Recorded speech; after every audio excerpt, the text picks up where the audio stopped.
Our democracy is not perfect, but it is ours, and we must continue to defend and strengthen it. In the coming days, Ekiti and Osun states will hold elections. I urge INEC, security agencies, and all parties to ensure these polls are peaceful and credible. Democracy fails when citizens doubt the process. To our National Assembly, judiciary, the press, and civil society, you are the guardrails of our republic. Criticize me, disagree with me, but never stop believing in Nigeria. To our young people, Nigeria is your home and your future. Build here, code here, work here, and vote here. Every great nation was built by those who stayed to solve problems, but not by those who abandoned ship. To our armed forces, police, and intelligence services, Nigerians salute your sacrifice. To our traditional rulers, faith leaders, and community heads, thank you for your support of peace and reconciliation. The government cannot do it alone. Today, we honor the resilience of Nigerians who refuse to surrender their faith in freedom and the courage of those who stood firm against intimidation. We pay tribute to patriots who endured persecution, imprisonment, exile, and even death so that future generations could enjoy democracy. I salute labor leaders, journalists, activists, students, women, professionals, political leaders, and soldiers, both those who passed and those still with us, for their patriotic contributions. Though this year's mood is dampened by the abduction of our children in Oyo and Borno, we remain hopeful for their safe return. Democracy without security is not solid enough.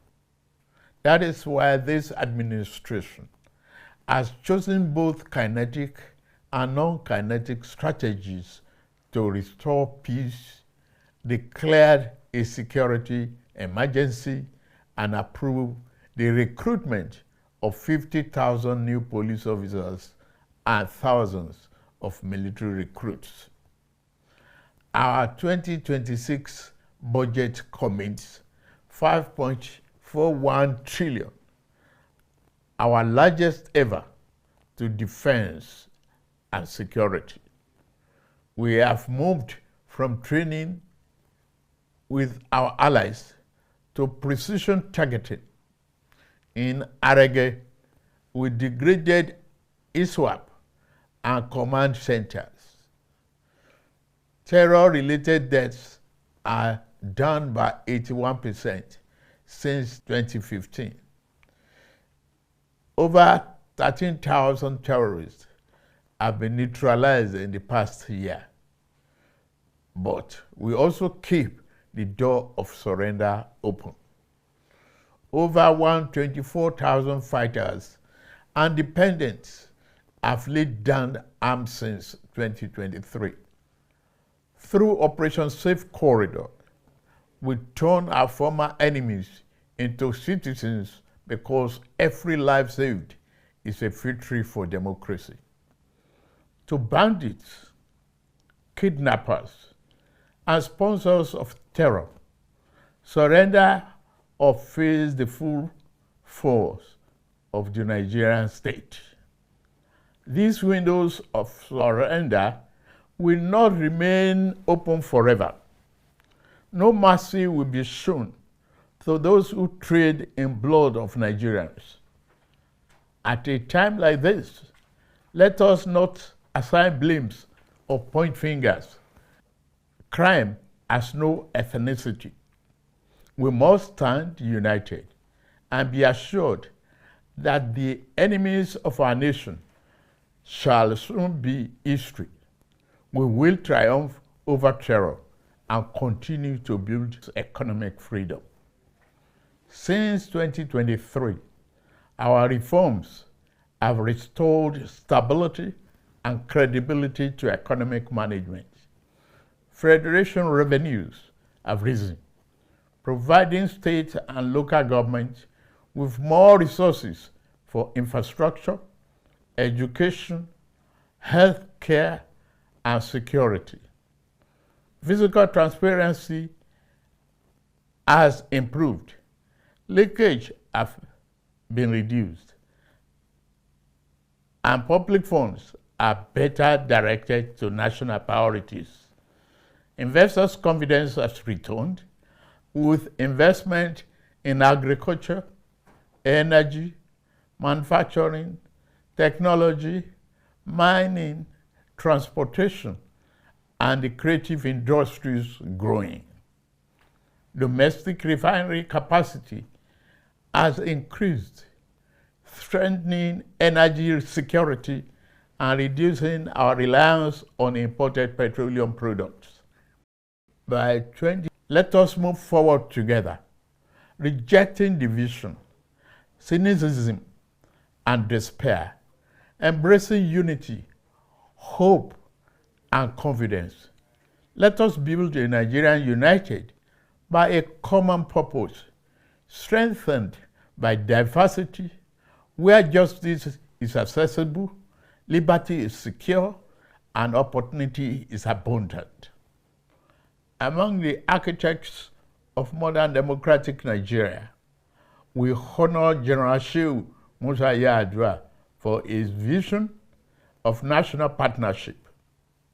In recognition of his contributions, the federal government has approved the refertilization and renaming of the completed Institute of Petroleum Studies, Kaduna, as the General Musa Yar'Adua University of Geological Sciences and Engineering Technology. Today, our diversity sustains our democracy. The road ahead is steep, but June 12 reminds us, Nigeria do not break.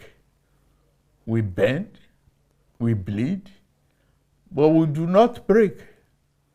Let us renew our covenant that the labors of our heroes past shall never be in vain, and that our government of the people, by the people, for the people, shall not perish from this land. May God bless. I'm also pleased to announce the national awards to the following Nigerians who suffered persecution, endured indignity, exile, incarceration, and at times solitary confinement, so that we have democracy today. Barrister Ayoka Lawani, Tunde Fagbele, Oladele Alake, Olatunji Bello, Louis Odion, Segun Babatope, Sam Omoseye, Sir Ademola Oshinubi, Bola Bolawole, Ladeboni Ola, Femi Kusa, Debo Adeniran, Chief Ayo Padokun, Chief Ralph Obiora, Ose Osayode, Barrister Osa Director, Professor Sylvester Odion Akai, Dr. Nwanko Posthumous, Dr. Osage Obayiwana, Joe Oke Odumake, Barrister Titus Mann, Joe Igbokwe, Richard Akeola,